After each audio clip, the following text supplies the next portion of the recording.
Neoteck sent me this angle finder, so I brought it to my dad's house so we could try it out together. USB port. I don't know if it needs a charge. With the ports here, just like your phone charge. Plug it into the wall socket, zero it out. It has got a magnet, so it's stuck on there pretty good, but right now it says 45. It's so close to dead level. It's 0.5, and then if you move just a little bit, that's a pretty heavy table. It sets it off, but it's so close to dead level. 000 would be dead level, but it's just a fuzz. They're about that much off, just a hair. The cat's in the way, but that's dead level right there. Okay, so what would you use this for at work, Dad? For leveling, to get a truly accurate level without trying to look between the lines with a bubble. This will set on there and it'll tell you if you can get down to 000, you're flat, you're dead level. And if it's a little bit off, it'll tell you, what percentage off you are. Very sensitive tool. It comes with a convenient carrying case. You can turn it off, push and hold, turn off. You can tuck it into the nice little carrying case, secure it. You got Velcro. Now it's in a safe little spot. You got something for a little belt loop. Yeah, it'd be nice for leveling anything that you're putting down. You want it perfectly level. Maybe we'll take it in the house and check the countertop. I know that's off a little bit. We'll see how much how off it is. All right, we just had these brand new countertops installed. And I know if you would have shimmed the back of it, it would have been a little bit straighter. But you can see it's 0.55% leaning towards the wall. This way, we're pretty close, just a little bit off a level. No, there. Ooh.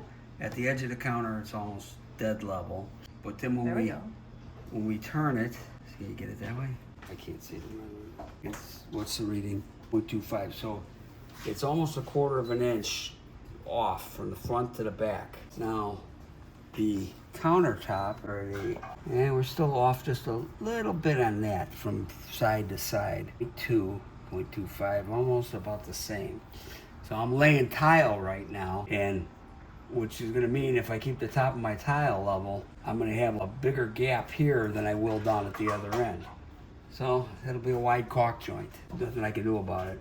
Too late, everything's glued in, so I can't raise it to level it. But if I would have thought about it prior, we would have shimmed the back side of this and got it perfectly level. It would have made tiling a lot easier. We're trying to see how, even with a bubble level, it's very hard.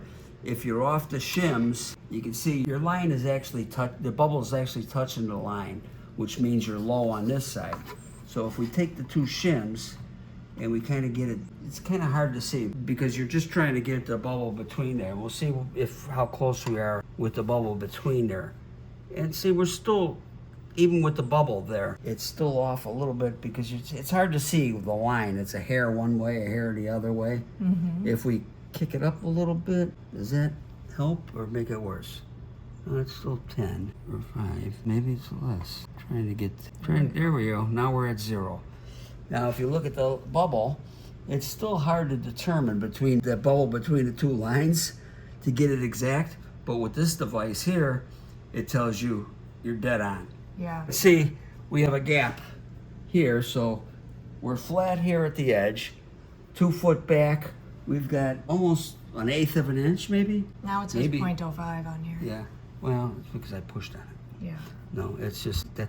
Here. That's how sensitive this thing is. If I push down on this a little bit, I get that back to 0. Wow. I let go, it goes to 5. So there's just a little bit of play here, enough to. But 0.05 is level. It's like your hair. Call it. Yeah, it's close enough. But to me, that just seems so much more precise than looking at the bubble. It is. You can see with it being just sitting on there, without there, it's telling me we're 0.38 out of level.